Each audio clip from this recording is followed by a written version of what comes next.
Bonjour et bienvenue sur Village Beam. Aujourd'hui, un petit tutoriel sur Stingray, comment créer des déclencheurs d'événements, ou en anglais, disons un trigger. Dans Stingray, pour rendre votre expérience immersive ou pas un petit peu plus réaliste, on va être amené à créer ce qu'on appelle des événements qui vont agir sur des objets.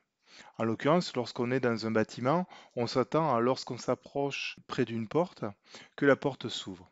Le but de mon tutoriel ici, ça sera de vous montrer comment faire ce genre de déclencheur. Je rajouterai aussi la possibilité de déclencher des événements à l'aide des touches de clavier. Nous sommes donc dans Stingray. Vous avez une porte ici que j'ai importée en format FBX et cette porte possède des animations. Une animation où la porte se ferme, la porte coulissante se ferme et une autre animation où la porte coulissante s'ouvre. Le but dans ce tutoriel est de créer une zone de déclenchement. Lorsque vous vous déplacerez dans cette zone-là, la porte va s'ouvrir ou lorsque vous vous éloignez de cette zone-là, la porte va se fermer. Alors ce que je vais faire, je vais créer de ce qu'on appelle dans Stingray un trigger que vous trouverez dans l'onglet Create. Ce trigger va me permettre de créer une zone, comme vous le voyez ici, en surface mais aussi en élévation. Et vous allez pouvoir dire que cette zone-là, en termes de réaction, ce sera une réaction lorsque votre personnage va rentrer à l'intérieur. Voilà. Maintenant, il va falloir donner un automatisme. Dire que lorsque le personnage rentrera dans ce volume, on va jouer l'animation de la porte. Nous allons donc créer cette interaction au moyen d'un langage de programmation visuelle qui s'appelle donc dans Stingray Flow.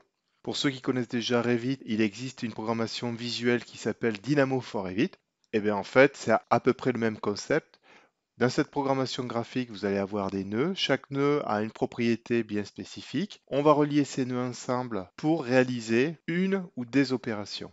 Et donc moi, je vais utiliser Flow pour générer cette interaction entre la présence de l'avatar dans ce volume-là et l'ouverture de cette porte. Donc je vais sélectionner le trigger ici. Je vais aller dans l'onglet Level Flow. C'est ici que va se positionner toute la programmation visuelle dans Stingray. Je vais faire un clic droit et vous allez voir Create Level Trigger et automatiquement il vient me créer ce nœud-là puisque je l'avais sélectionné dans l'interface graphique de Stingray. Et donc on peut voir quelques options de ce nœud et notamment on va se servir de deux paramètres de ce trigger, à savoir lorsqu'il est touché et lorsqu'il n'est pas touché. Ce trigger va agir sur la porte, donc je vais venir enlever d'affichage le trigger, sélectionner la porte, revenir dans mon flow et refaire la même opération que tout à l'heure, sauf que là, il va me créer un nœud concernant l'objet porte.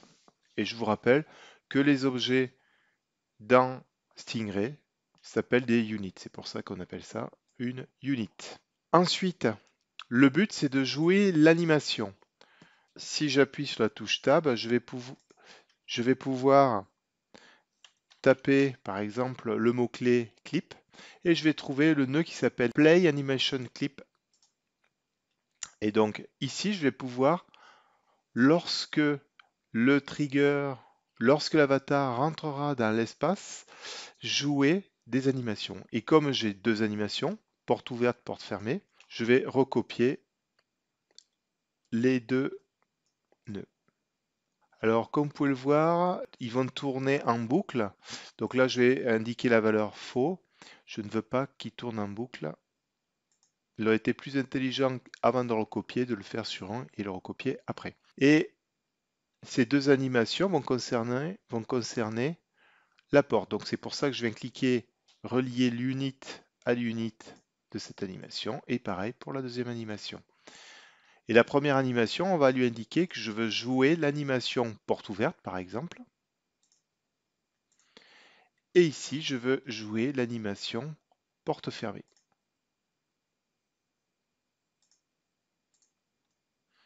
Et enfin, je vais venir relier ici, lorsque je rentrerai dans le volume, je vais jouer l'animation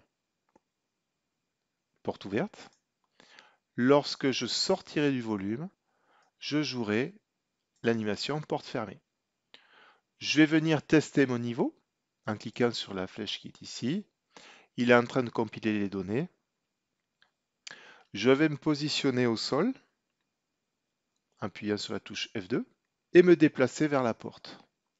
Et si je n'ai pas fait de bêtises, comme vous pouvez le voir, la porte s'ouvre. Et si je recule, la porte se ferme. Je recommence, elle s'ouvre et elle se ferme. Si je veux utiliser un autre type de déclencheur, notamment un déclenchement réalisé par une touche sur clavier, je vais rajouter ici dans mon flow un autre nœud qui va s'appeler, donc j'appuie sur Tab, Keyboard Button. Lorsque la touche sera enfoncée ou appuyée, on va jouer la porte ouverte. Et lorsqu'elle sera relâchée, je vais jouer la porte fermée. Et là, je vais lui spécifier la touche. Donc on va mettre la touche P pour porte, par exemple. Et je vais venir rejouer mon niveau. Voilà. Je vais m'approcher, pas trop, parce que sinon je vais activer le trigger lorsque mon personnage va rentrer dans la zone. Donc je vais me mettre sur le côté. Voilà. Et là, je vais laisser la touche P enfoncée. La porte s'ouvre. Je relâche la touche P. Elle se referme. Je recommence. Touche P enfoncée. Touche P relâchée. Donc voilà ce que je voulais vous montrer aujourd'hui. C'est relativement simple et cette simplicité se traduit par le fait de l'utilisation du langage de programmation Flow. Encore une fois simple, mais sur des scripts un petit peu plus complexes, vous allez pouvoir réaliser des événements encore plus bluffants. J'espère que cela va vous aider et je vous souhaite une bonne journée et à bientôt. Au revoir.